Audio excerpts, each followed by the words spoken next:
So Josh, it's winter in Wisconsin right now. Lord, is it ever. It's kind of giving me the winter blues a little bit. There's snow everywhere, so we're going to try and liven things up. Okay. We have 3 80s action movies set in warm locations. Tagline: in Vietnam, he was the best. He still is. Do you think this movie might have been influenced by Rambo? Oh my god, look at that. Knife yeah. dick. He's got a knife dick. I don't think that's intentional, but... Well, we don't know who this is. Mike Denton has been called the most perfect killer ever.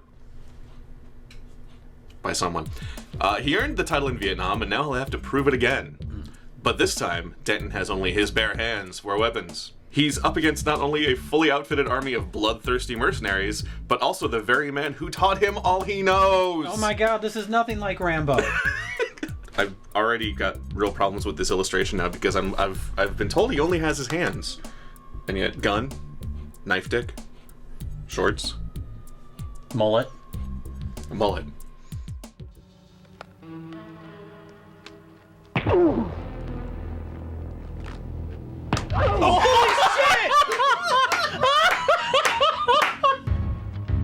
They really needed to give you some background on this fucker. Yeah, who is this guy? Why is he so He's crazy? just action hero. He knows how to do this all because he's action hero, man. Maybe there will be Look at- some look at later. this. Oh my god!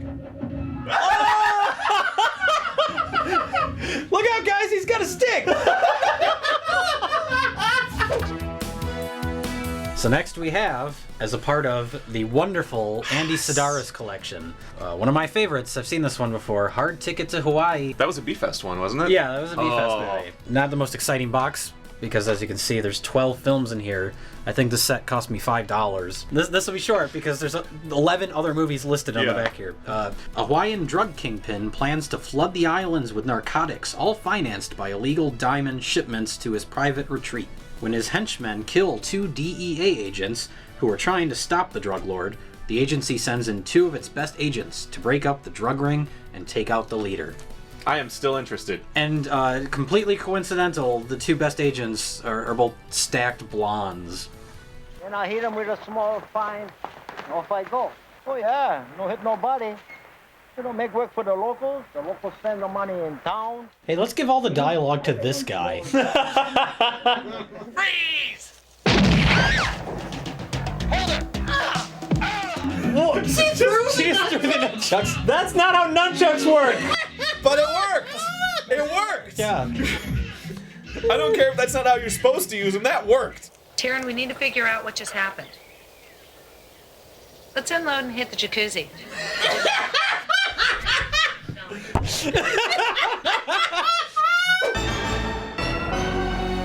Miami Connection. I'm very excited about this one. My. The year is 1987. Motorcycle ninjas tighten their grip on Florida's narcotics trade, viciously annihilating anyone who dares move in on their turf. Multinational martial arts rock band Dragon Sound Whoa. have had enough and embark on a roundhouse wreck wave of crime-crushing justice. This is brilliant. So basically what you're saying is this is going to be the best movie ever. Yeah, I'm pretty sure. When not chasing beach bunnies or performing their hit song Against the Ninja. Mark, played by Kung Fu Master inspirational speaker YK Kim, and the boys are kicking and chopping at the drug world's smelliest underbelly. Sure. I love this. It'll take every ounce of their blood and courage, but Dragon Sound can't stop until they've completely destroyed the dealers, the drunk bikers, the kill-crazy ninjas, the middle-aged thugs, the stupid cocaine, and the entire Miami Connection. Yay!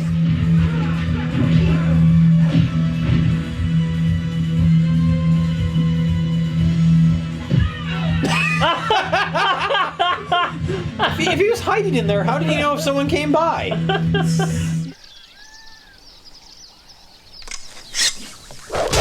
Oh no!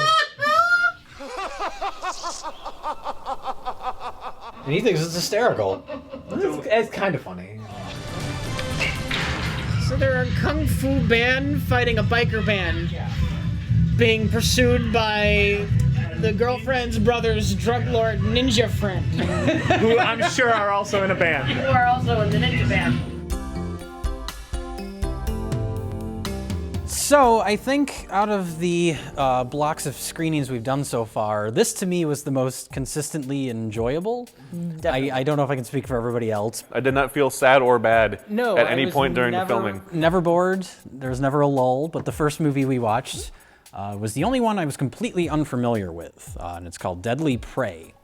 And Rich, why don't you explain Deadly Prey to people? Deadly Prey, I mean, I guess it's easy to describe because there's not much in the way of plot.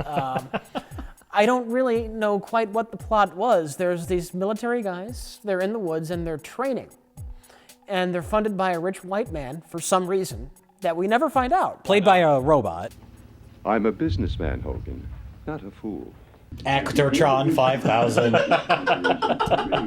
Generic evil businessman program running. The way the army trains is by taking unarmed, innocent civilians and shooting them in the woods. Yeah, just scooping them up off the street. Hunting and then shooting. Hunting and then shooting them. But they make a mistake and they scoop up the wrong man. Scoop up the wrong man. They scoop up the Terminator. Run. You're gonna die. Yeah! Again! Are we gonna hear "You're Gonna Die" in every movie we ever watch now?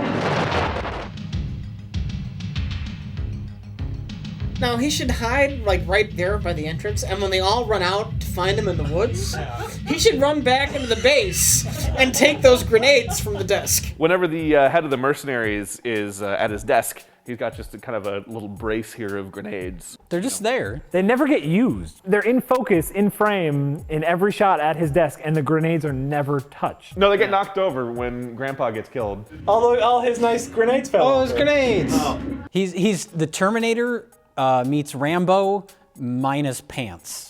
Minus personality. And personality and charm. Backstory. One-liners. And one-liners. No, he has one one-liner in this movie. He has the best one-liner in the history of action movies. Where he says, fuck you? Fuck you.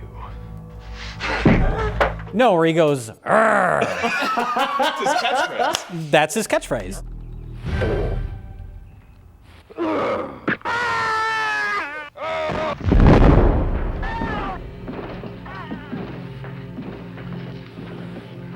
It's a movie made up completely of cliches. There is no plot to this movie besides don't die. Yeah.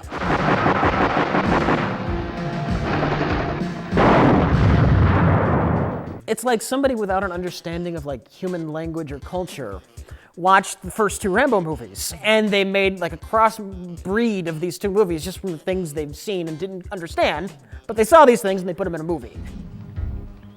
Well, he's gonna throw these rocks on him, isn't he? Yeah. Yes. This small pile of rocks in an Stay area close. where there are no other rocks around. There's just a pile of rocks. Oh my god! Run to the left or right! It's like Prometheus. Just run to one side and you'll be safe. It's just, well, it's a lazy script. Yeah. It's a very lazy script. They didn't bother to have a plot. They didn't bother to throw on characterization. Things happen because they should in that type of movie. Yeah. But it goes so far with that it comes back around to being compelling, where it's incredibly entertaining. Like I was entertained the whole way through just because it's so. I mean, from the first frame.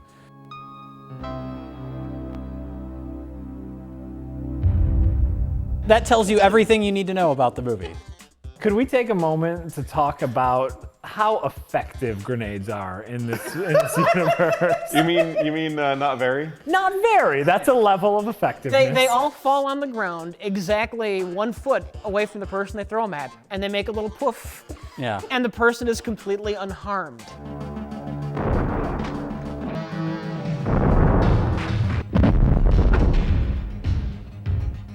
They were self-aware enough to realize about halfway through the movie that people would get bored of running through the woods. So there's like a 10-15 minute intermission where they're at the camp. They've captured him and he's taken away. Taken back to the camp because they don't want to kill him after they capture him, even though the whole point was to kill people for training. They capture him anyway. But that's after they realize that he is the ultimate soldier. Yeah. Right. But then they go right back to the woods. Yeah. It's like an intermission in the middle of the movie. Well, yeah. Well, the best part about that section of the movie is he is tied up in the camp.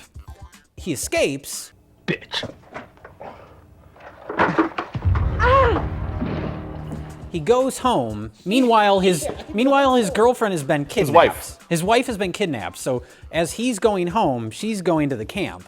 And he just leaves the camp and walks home in his tiny shorts and no shoes. Which he could have done at any point. He could have done that at any moment. Wait. What? Oh, god damn it! All that, and then he just goes home. Why didn't he go home sooner? So he goes home, realizes that his wife has been kidnapped, and then just goes right back to the camp. We should point out that he walked home covered in blood. Blood and barefoot. Through the suburban. Well, he lives in a suburban neighborhood. Yeah. It's not like he lives in the middle of nowhere. So he walked home through the suburbs covered with blood. Doesn't stop at the police station to say, yeah, you know, I was kidnapped. He just, I'm blood. Hi, honey, I'm home, covered in blood. Friend or enemy? I'm a friend. You're a liar.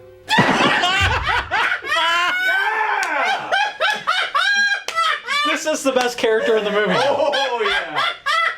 Long shot. Why'd you even bother asking me? There is a wonderful subplot involving his wife's dad, who decides to take matters into his own hands and go to the camp even though he doesn't know where it is or that it even exists. The wife saw I think she read the license plate off. I don't the father. And there was like a whole, obviously there had to be a whole section of detective work that the movie didn't show us. Yeah, it's like just knowing the fact License that it was plate, a van. okay, I'll go to the woods. Yeah. What I love about that though is the father father confronts the old guy with a gun and he gives this long, wonderful speech. Oh my God. Who am I? A little man who spent 27 years of his life as a cop trying to put big shots like you away. 27 years in the filth and the dirt of the street, and there ain't no music down there. You watch the people in the streets, killing, raping each other, pumping dope through their veins, while big men like you sit in the fancy penthouses. Acting, everybody, acting. And then after all that, and he talks about, I want to put About people like putting you in people jail. behind bars, and then he just shoots him. Today, the nobodies who made you rich are gonna win. Die, you son of a bitch. And then it's back into the woods. Tim Curry and Action Man team up because they were buddies in Vietnam. Besides, you're probably gonna kill them all anyway. I like being on the winning side. It's a lot healthier.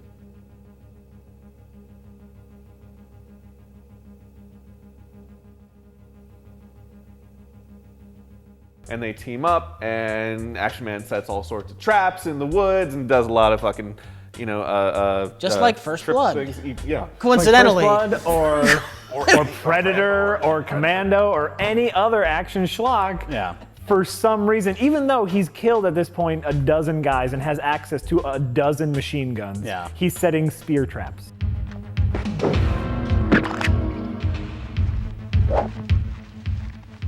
But then they get Action Man's wife back and put her in like the secret hiding place, and it's just like, stay here, I'm gonna kill all these other fuckers, and then I'm gonna come back for you. So he goes along killing all these people, and meanwhile, the second in command big bad guy, the guy with the black shirts and the sunglasses, guy, who was the worst manager ever, who has just been randomly killing employees, essentially. Yeah, whenever anyone questions what he's doing or has bad news, he just fucking kills them. Yeah. Christ! We're not hunting him. He's hunting us. Suck this. Come on. It's a very, again, collection of cliches. That's a bad guy trope where they're just like, you disagree with me? Boom. But I'm usually a bad there's guy. a reason for it, or there's some Sure. sort of He just gets mildly annoyed. He's just annoyed and shoots them. Because at the very least, that trope is like, you kill one guy in front of everybody else to let you know that you're not fucking around. He kills like 3 dudes. Oh yeah. Even when the main character is like killing all their guys left and right and they're running low on help, he's still shooting his own guys. That's just making things worse for you. So he manages to somehow get back around and get the wife, pull her away, so he gets the wife back to the colonel. So Tim Curry steps up and shoots the colonel in like the shoulder. I don't think so.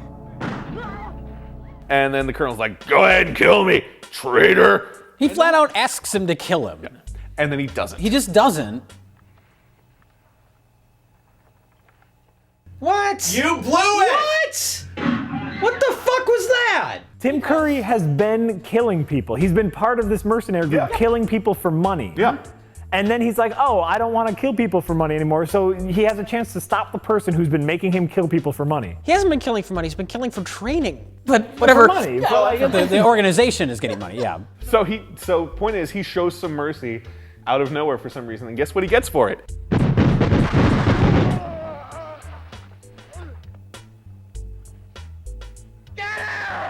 Sunglasses guy takes the wife again. Bitch. No! Oh, what? Are you fucking kidding me? The whole movie has been building towards this, and he just shoots the wife dead. And then It does lead to my favorite scene in the film.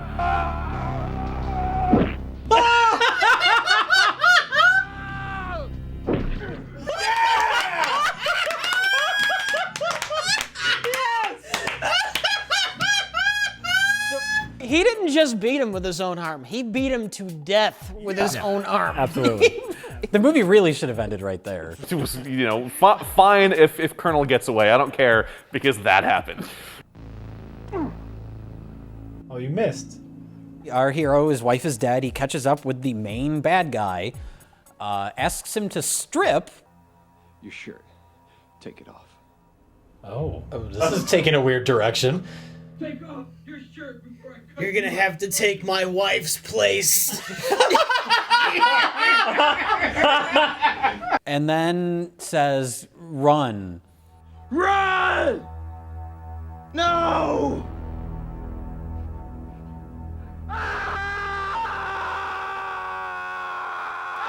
What? Wait, no. No. Are you fucking kidding me? And then that's the end. This is because they also saw First Blood without understanding First Blood. Right. And they tried to do a similar type of downbeat ending. I think it's supposed to be that he's tortured, but the point is, He's hunting the bad guy. That's the Yeah. the implication is that he's going to put him through the same thing that he was put through initially. but why the fuck is that in a movie where a guy beats someone to death with their own arm? Right, he should have killed the bad guy, and that's the end of the movie. Well, really, he should have killed the bad guy to save his wife. You would leave a movie like that as you should with a good feeling. Yeah. Instead, you're like, oh. It's like Mass Effect 3. Who is this Colonel? What's his name? Hogan! Colonel Hogan! Wait, don't tell me. Enough talk. Let's make out.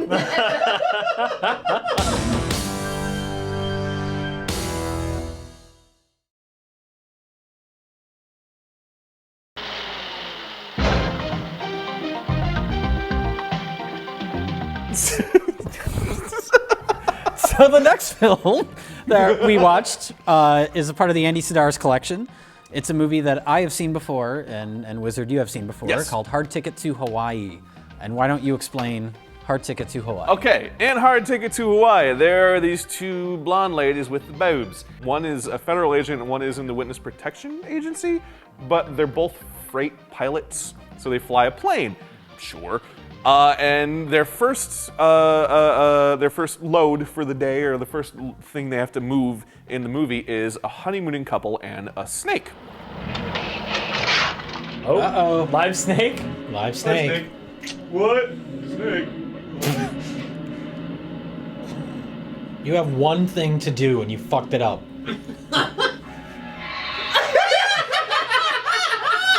You guys shut up. Yeah. Oh yeah. What? That was a snake. The snake was amazing, okay? Absolutely. Amazing. Absolutely. If it were in a Muppet movie, it would be amazing. But due to the incompetence of this one dude with a forklift, they have the wrong snake in their plane. Oh! Oh! Oh my God! Oh! Snake! Get away! Get away! The best part about this is that there was multiple crates with snakes in them in this airport. There were numerous. Yeah. Why do they have so many giant snakes? All of a sudden, when there have never been any snakes on the island, they make a point of that. Yeah. Now there are two snakes. We had a snake delivered here for the Department of Health. Now that snake has been infected by deadly toxins from cancer-infested rats. No! Come on! I love that he delivered that line like he was making it up as he went along. He's been infected by cancer-infected rats. No! Which would make it highly uninfectious. Right. That would make it dead. Yeah. Well, you can't catch cancer. That's not even the plot of the movie. No, That's just the sort of B-plot. Yeah, it's just sort of a thing. I think the only reason that's in there is so they could have the ending, which we'll get to. But it has nothing to do with the actual plot of the movie. They are delivering the honeymoon couple to some place, and when they're there, all of a sudden, oh shit, there's this tiny remote control helicopter that comes at them, and it has little packages in it, and those packages are full of, as they find out in the jacuzzi, diamonds.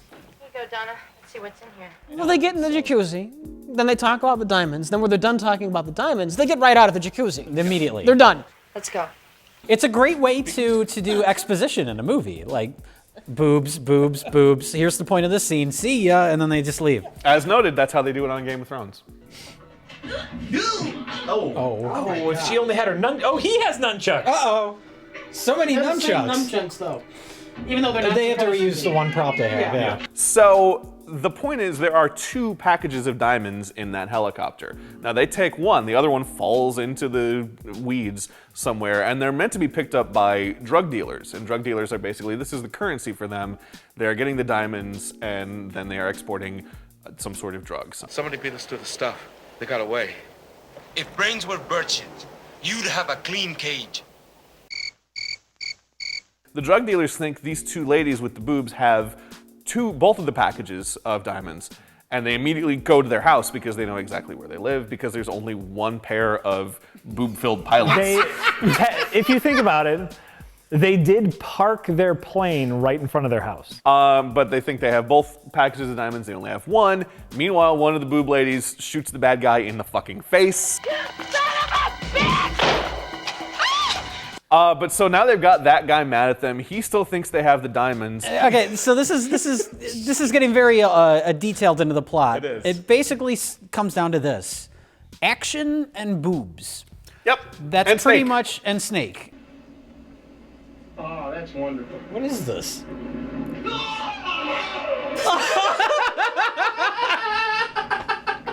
This movie is slowly redeeming itself. The movie stars the 2 secret agent ladies, whatever they are played by Playboy models. Yeah. And the movie feels like a movie starring Playboy models. Look, it's developing. I just shot Seth Romero in the face. Oh, she's all torn up. Where's Joey? We've got to find him. I will say, out of the 3 movies, this one has the most dull moments in it than some of the other ones. Yeah. There's some really great moments, but then there's those long stretches of boring exposition that you don't care about. But then you get to a sequence that totally makes up for it. Would you say it had the best moment of the night? Yes. Well, I'm not sure what starts it, honestly. I really don't know. I know there's the 2 agents are coming to town, and the bad guys want to stop them. Man, he must be smoking some heavy doobies. What? That's what happens when you smoke heavy doobies. What? Why? You know why that's in the movie? Because they found a guy that could do it. Yeah. He goes down the street, gets into the car with his crime partner, says, it's them. So then there's an awkward car chase.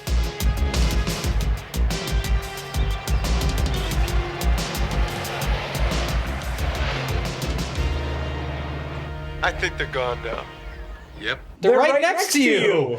And then the skateboard guy ends up back on a skateboard. Yes. With a blow-up doll Coming and back a shotgun. towards them. Coming back towards them. Look out, he's got a gun. What? What? Why?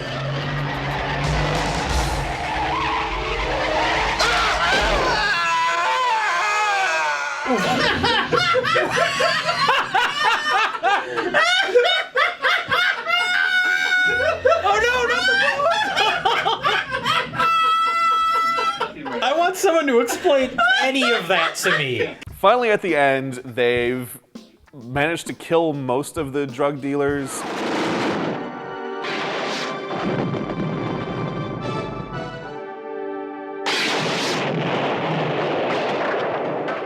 he switched up the missiles. Those are the Force missiles. Okay. Darren, you wouldn't believe it. Rowdy fired 6 shots at the guy. When they get in this van, all of a sudden they realize, oh my God! Hey, did we kill Seth? We didn't kill Seth? Who got that bastard Seth? We forgot!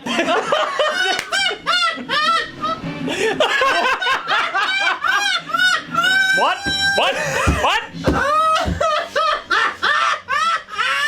They just forgot. It's like he's going back to where they just were, where all the bad guys were, but Seth isn't even there, we find out, because... Right, because Boob Lady goes home, Boob Lady number 1 goes home, and like I assume they drop her off, and she's like cleaning up her makeup, and she's like, boy, that was a wacky weekend, whatever, and she's kind of, you know, in the house, and Seth shows up there. But then she manages to kill the fuck out of him with like a spear gun, and she kills him like 5 times, and he just won't stay down. Die. Have you ever seen that movie Halloween? That's a good movie. Yeah. Oh!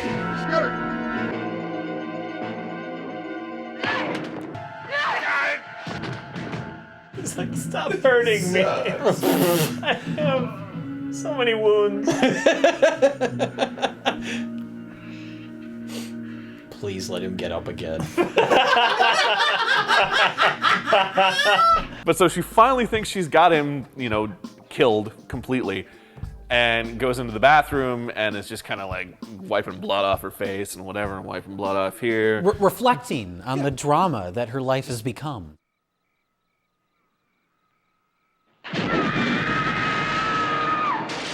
Flush. Snake! Do you think the snake was waiting for that, or was it just a coincidence? So that fucking Seth barges in again, like, because he's still not dead, and he's like, oh my God, I'm gonna kill that snake!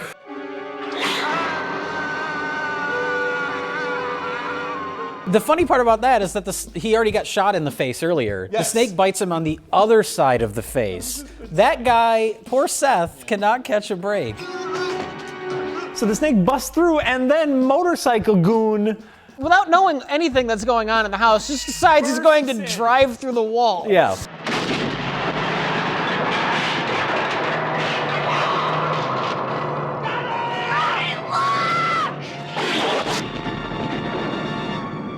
That would have been great if he drove through the wall and just ran her over. Oh, shit. Maybe I didn't think this through. takes the rocket launcher, puts it up to his chin. You know, if this movie ended like Deadly Prey, that's what would have happened. He would have been like, I fucking killed my new lady friend. I'm done with. Then put the rocket launcher in his fucking face. Freeze frame credits.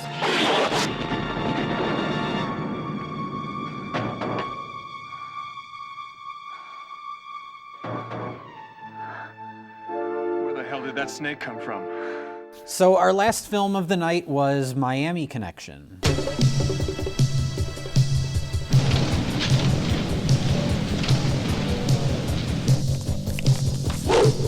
A little bit of backstory before we get into this. This is a movie that was made in the mid-'80s.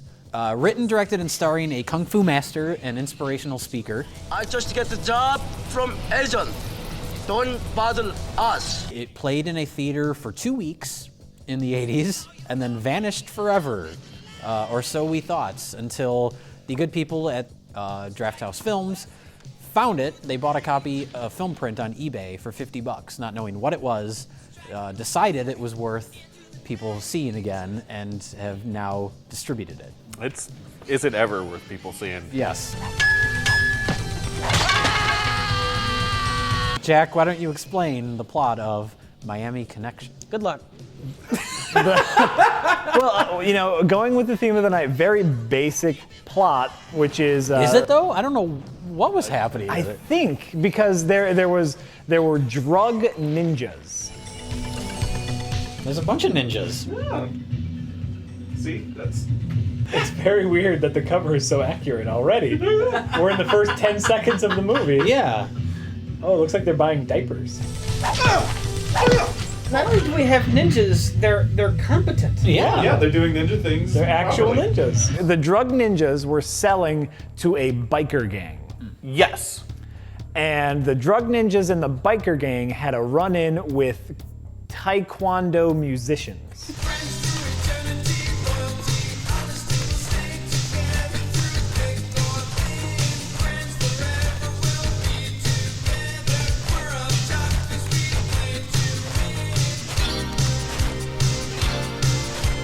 The sister of the biker gang is in the Taekwondo band. And that's why the biker gang doesn't like the band. Yes. Because she's dating the bass player from the Taekwondo band. Jeff, this is my friend John. Oh, Jeff, I heard a lot of good things about you. Where'd you find this son of a bitch? He's a friend of mine from school. A friend? And the old man, who used to work at the bar where the Taekwondo band plays, doesn't like the Taekwondo band for making them lose their job, because apparently the bar can only have one band there playing. Yes, absolutely. At any time. What are you in here for, man? Waste Hey, look, my time? bitch. I thought I fired you once. Dude, yeah, you fired me once because of the goddamn Dragon sound. That's bullshit. They came in here to play goddamn songs for kids. Now who you bullshit? They play a lot better than you, man. Your They play music's now the for old goddamn people. kiddie music. Your music's for old Hey, people, look, buddy. Is this improvised? Yeah. What the fuck just happened? What? Oh, he knows Kung Fu too! Everybody knows Kung Fu in this universe. Yeah! So then they make an alliance with the biker gang to take out the Taekwondo band. And that's it. And that's pretty much it. It really feels like just a series of things that happen. Whatever you say. Just remember what I said if you don't want to get hurt. You don't scare me at all. Jane, I want to talk to you later. Goodbye. Let's go. Hey, John, you're... Yeah, I'm okay, but if Jane wasn't there, I'd have kicked his ass. There's just scene after scene. And there's like a scene where they're in the restaurant and they're just eating. You have to give Mark the recipe today. We love you. And then that's the scene. And you're like, what was that? And then it moves on to another scene. And then they go play a show. And then they go play a show, and that ends, and there was no point to that. Yeah. And then Well, some we get to people- hear the awesome song. That's true. The songs in this Against the movie Ninja. are amazing. There's one about friendship. That's really great. There's one about being, because in the movie the characters are against the ninjas, and they have a song called "Against the Ninja."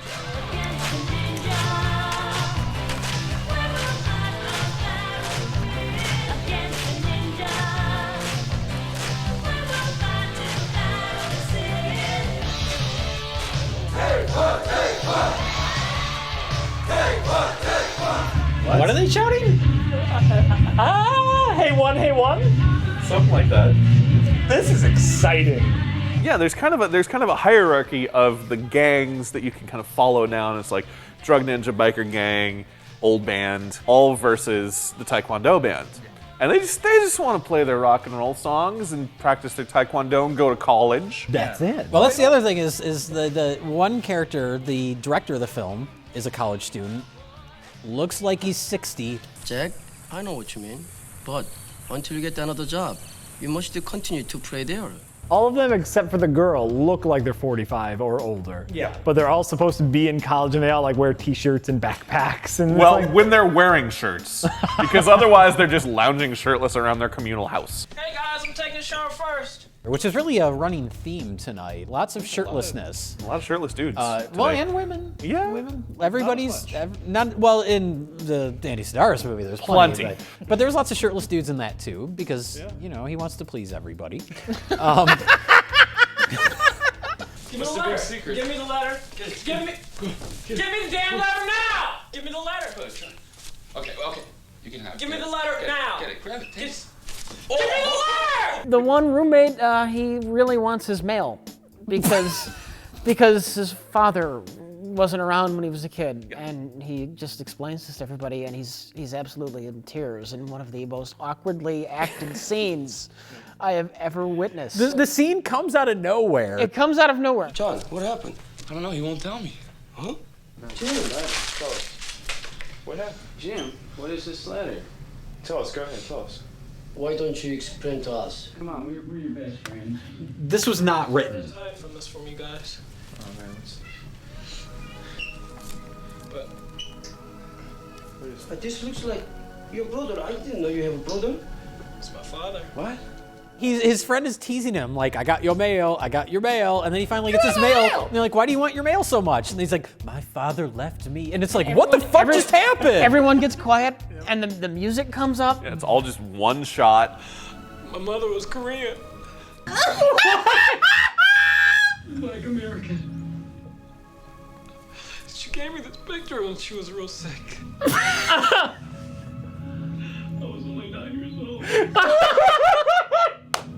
They said they loved each other and they were real loyal. But then when he finished military, He's crying. Yeah. Good for him. I would have loved to have been on the set that day. Wouldn't that have been marvelous? I'm sure you could just feel the awkwardness and the discomfort. It was the most awkward tonal shift I've ever seen in a movie, where you're just like, wait, what movie am I watching? You just hit the brakes, swerve left, and then continue on with the movie. And then Once that's all done, it's just pizza place. Or Well, something. you gotta turn into the spin. That's what I've always said. my father. My father! I found my father! They're all shirtless and happy. Holy crap. Oh! Oh, yep. Yay! Fathers! This should be the end of the movie. I would be okay with that. So they go get him dressed up, and he's gonna go to the airport to meet his dad. And that's when the ninja gang shows up. Like, hey, get out of our way, we gotta go to the airport. You will not make it. And then they go into this giant fight, and then things go apeshit.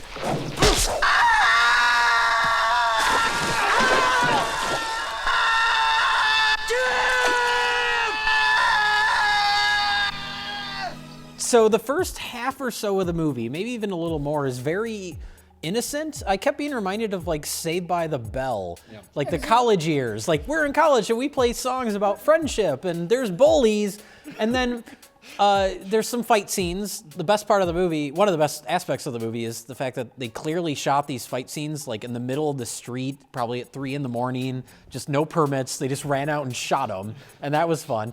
But then at a certain point, they just start, our heroes, the band members, just start killing people. Yeah. Violently killing people.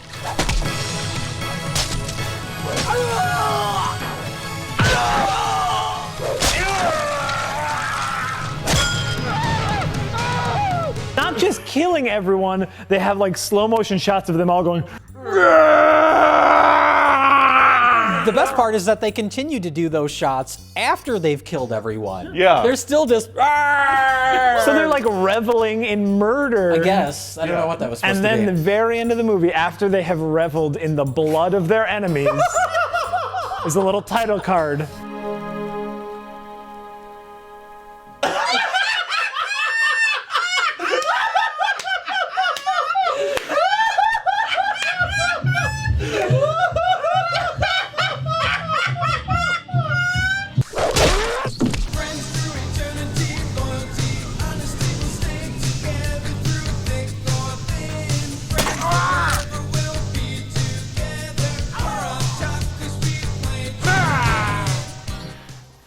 Which one's the best? This for me is hard because I loved all of these movies. It's very, very difficult for me to decide which I enjoyed the most. If I can say, like, because I'm being indecisive here, and I'm okay with that. I don't give a shit. But as you like, Bauman. But if we're going with the movie that I was bored the least during, because a lot of times these movies, even if they're entertaining, there's the lulls where you're like, there's nothing funny, nothing interesting. It's just exposition and badness. The one I was bored the least with was Deadly Prey. Okay. Huh. You know what? The best thing about this week is that none of these movies made me want to kill myself. This is an easy choice for me, okay? You have Deadly Prey, which was entertaining, but it's ultimately just a knockoff of other action movies.